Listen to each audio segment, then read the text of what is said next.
হরে কৃষ্ণ কৃষ্ণ কৃষ্ণ হরে হরে, হরে রাম রাম রাম হরে হরে।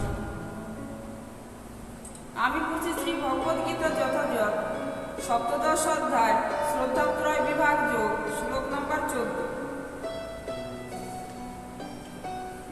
দেব যদি জয় গুরু প্রাগ্ভয়ম পূজনয়ম সূর্যম আর্ব জয়ম ব্রহ্মচরময়ম অহিংস জয় ও শারীরম তপ উচ্চতে। গীতার গান। দেবদ্বিজ গুরু বাক্য সেসব পূজন শৌচ সরলতা ব্রহ্মচর্যের পালন সেই সব সিদ্ধ হয় শরীর তপস্যা অনুবেগ পর বাক্য কিংবা প্রিয় পোষ্য। অনুবাদ। পরমেশ্বর ভগবান ব্রাহ্মণ গুরু এবং প্রাজ্ঞগণের পূজা এবং শৌচ সরলতা এবং ব্রহ্মচর্য ও অহিংসা এগুলি যেন কায়িক তপস্যা বলেই বলা হয়। তাৎপর্য। পরমেশ্বর ভগবান এখানে বিভিন্ন ধরনের তপস্যা চর্চা এবং কৃচ্ছ সাধনের ব্যাখ্যা করেছেন। প্রথমে তিনি কায়িক তপস্যা চর্চা এবং কৃচ্ছ সাধনের কথাই বলেছেন। পরমেশ্বর ভগবানকে দেব দেবীকে সিদ্ধ পুরুষকে এবং সৎ ব্রাহ্মণকে সদ্গুরুকে এবং পিতামাতা আদি গুরুজনদেরকে অথবা যারা বৈদিক জ্ঞান সম্বন্ধে অবগত তাদের সকলকেই যেন শ্রদ্ধা করা উচিত অথবা তাদের শ্রদ্ধা করবার শিক্ষা গ্রহণ করা উচিত। এদের সকলকে যেন যথাযথ সম্মান দেওয়া উচিত। বাইরে এবং অন্তরে নিজেকে যেন পরিষ্কার রাখার অনুশীলন করা উচিত এবং আচার ব্যবহারে সহজ সরল হতে শেখা উচিত। শাস্ত্রে যা অনুমোদন করা হয়নি তা কখনোই করা উচিত নয়। কখনোই অবৈধ স্ত্রী সঙ্গ করা উচিত নয়। কেবলমাত্র বিবাহের মাধ্যমে স্ত্রী সঙ্গ করবার নির্দেশ শাস্ত্রে দেওয়া হয়েছে। এছাড়া আর কোনো মতেই নয়। একেই বলা হয় ব্রহ্মচর্য। এগুলিই হচ্ছে যেন দেহের তপস্যা চর্চা এবং কৃচ্ছ সাধন।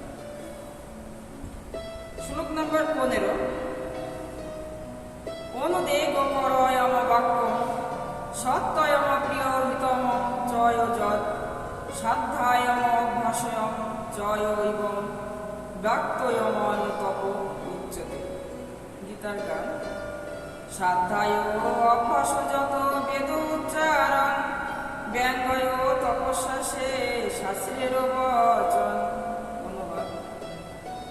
অনুদেব কর সত্য প্রিয় অথচ হিতকর বাক্য এবং বৈদিক শাস্ত্র পাঠ করাকেই বাচিক তপস্যা বলা হয়। তাৎপর্য। এমনভাবে কোনো কথা বলা উচিত নয় যার ফলে যেন অন্যদের মন উত্তেজিত হতে পারে। তবে শিক্ষক আর ছাত্রদের শিক্ষাদান করবার জন্য সত্য কথা বলতে পারে, কিন্তু তা যদি অন্যদের যারা তার শিষ্য নয় তাদের উত্তেজিত করে তুলে তাহলে সেখানে তার কথা বলা উচিত। এটি হচ্ছে যেন বাচ্যবেগ দমন করবার তপস্যা চর্চা। এছাড়া অর্থহীন জন্য প্রজল্প করা উচিত নয়। ভক্তমণ্ডলীতে যখন কথা বলা হয় তখন তা যেন শাস্ত্র প্রমাণের ভিত্তিতে প্রতিষ্ঠিত থাকে। যা বলা হয় তারা যেন যথার্থতা প্রতিপন্ন করবার জন্য তৎক্ষাৎ শাস্ত্র প্রমাণের উল্লেখ করা উচিত। সেই সঙ্গে ওই ধরনের আলোচনা অন্যের কাছে যেন শ্রুতিমধুর করা উচিত। তবেই এই ধরনের আলোচনার মাধ্যমে পরম মঙ্গল লাভ হতে পারে এবং মানব সমাজের উন্নতি সাধিত হতে পারে। বৈদিক সাহিত্যের অনন্ত ভাণ্ডার রয়েছে এবং সেগুলি যেন পাঠ করা উচিত। একেই বলা হয় বাচ্যবেগের তপস্যা চর্চা। হরে কৃষ্ণ কৃষ্ণ কৃষ্ণ হরে হরে, হরে রাম